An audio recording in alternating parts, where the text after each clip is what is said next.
Okay, so you guys have kind of a lot going on with lab this week, so I wanted to kind of go over some of these things. First of all, you have a lab report that is due next week. The lab report is really not that bad. It doesn't have to be crazy long. As long as you follow what it says right here on page 69, then you will get your points. Okay, I use a rubric in my lab, and it's posted on Canvas, but it literally just says these things, and Kingsley has the same lab. So do what this says and you should be good. Okay, so I do want to point out a couple of important things. You can make it a letter to whoever, but the current allowable limit of green goo is 0.060 molar. So you need to find the concentration for your unknown, and you need to tell the customer either it's below this amount and it's fine, or it's above this amount and that means that it's bad or you have a serious problem, as it says here. So in your letter, you need to have, and it's just a letter, it's not like a full lab report, it's just a letter, a description on how you set up the spectrophotometer. So like how we did spectrophotometry, right? You put the solution in there, you shine the light through, and then it tells you the absorbance, which changes with concentration. The instrument name, spectrophotometer, you probably wrote down exactly what kind it is. It's SpectroVis something, something. How the standard solutions were made. Okay, so don't tell me step by step how you made these, just in general, what you did to make those solutions. So like when I'm talking about those, I'm talking about these ones that you made, A through E. So we use different amounts of the stock solution. You can tell me 5 to 30 if you want to, but we use different amounts of stock solution and diluted them so that we had known concentrations. Okay, and you did calculate those known concentrations in the pre-lab, and you use them when you put them into your Logger Pro. So we knew what those were. Okay, so you used your standard solutions and then how they were made and the construction of the calibration graph. This is the graph from Logger Pro. It should be a very straight line of your absorbance versus your concentration. And so just say that what you did was you took the absorbance values for each of the known concentrations and got a y equals mx plus b. Okay, you do need to, a copy of your graph attached or inserted into the text is important. And when you insert it, you need to talk about it. So say, well, this is what I got when we evaluated the known concentration, so it gave me an equation of blank.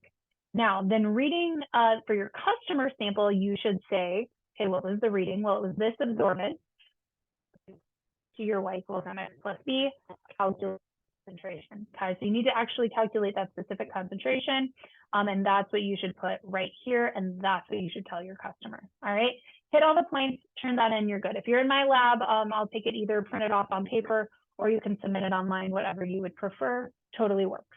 Okay, so that's the lab report, and that's due next week. Okay, now you also have some multiple things going on during lab next week. You have a lab practical and you have a lab quiz. So I'm going to talk about the practical first.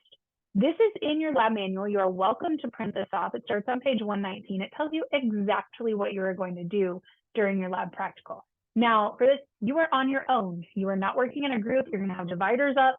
It seems very daunting when you walk in, but like if you are prepared, you'll be fine. So what I recommend doing is reading through this whole thing. Okay, and then both Kingsley and I have an in our syllabus that says you may bring one sheet of paper with you with notes on it, whatever you want to do for your procedure. Okay, so bring that one sheet of paper and of course your calculator about how you are going to solve this. So essentially you have two tasks. One is find the density of this. The other is find the molar mass of this acid. Okay, so we're going to look first at the background. It goes through density, right? You know, mass over volume. Now this is, you're going to get a bunch of little BBs, okay? And you're going to try to find the density of whatever metal that is. Now remember, more data is better, and you are going to be graded on your accuracy. So measuring one little ball's mass and then dropping it into water is not going to be very precise. So maybe look back about what we did with the lead shot in the density lab, and that it was much better to use all of the balls. Okay, so you can write a little procedure for yourself if you would like to. Down here, it kind of walks you through it. It tells you exactly what you're going to have available to you. Okay, so keep that in mind. Write yourself a little procedure on a separate sheet of paper. Bring it with you. Now, part two is a little bit more confusing, but it's really like our acid-base titration lab. So if you're in my lab, I gave that back to you. I'm sure Kingsley probably did too. But read this through, okay? Your second task, you're going to be determining the concentration of an unknown diprotic acid. That just means it's not a 1-to-1 ratio. Okay, it's the one that turns pink. You're going to add your stuff until it turns pink. That's how you're going to do your titration, okay? Now, when you read through this task number 2, the beginning part, it says if you would like to do a quick small scale trial to see where your approximate endpoint is, then here are the instructions. Honestly, I wouldn't do that. If I were you, it's probably just going to confuse you. Just go ahead and you're going to start with your sample, right? I don't remember what I told everybody. Use about 10 milliliters or something. Hang on, let me find it. Yeah, just go ahead and use 10 milliliters, what it says down here. This beginning part is just if you want to see about how much it's going to take. If you use 10 milliliters, just use 10 milliliters of acid, do your regular titration, okay? So again, follow along kind of with what you did in the acid-based titration lab, but you're just trying to find concentration. So you're going to titrate your acid to that pink endpoint. Make sure you add all the stuff. You got to add the phenolphthalein in that. So again, read through your background. And then you're going to get, I don't know, hopefully somewhere between 20 and 40 for your volume of sodium hydroxide. And then you're going to do find the mole. So you have the concentration of sodium hydroxide. I'll give it to you in lab. You have the volume you use, so find the moles. Use your mole ratio, which it says it is a diprotic acid. So here we are. That means 1 mole of acid to 2 moles of base. So you don't even have to write an equation because we don't know what the acid is. But the ratio is 1 acid to 2 base. So it's a 1 to 2 ratio. You do need that. And then you need to find the concentration of your acid. So you put your moles over, if you use 10 milliliters of acid. Again, more data is going to help you be more precise. So it mentions up here, one additional aspect of both tasks is that you're graded on your accuracy. Thus, you may wish to consider performing multiple trials.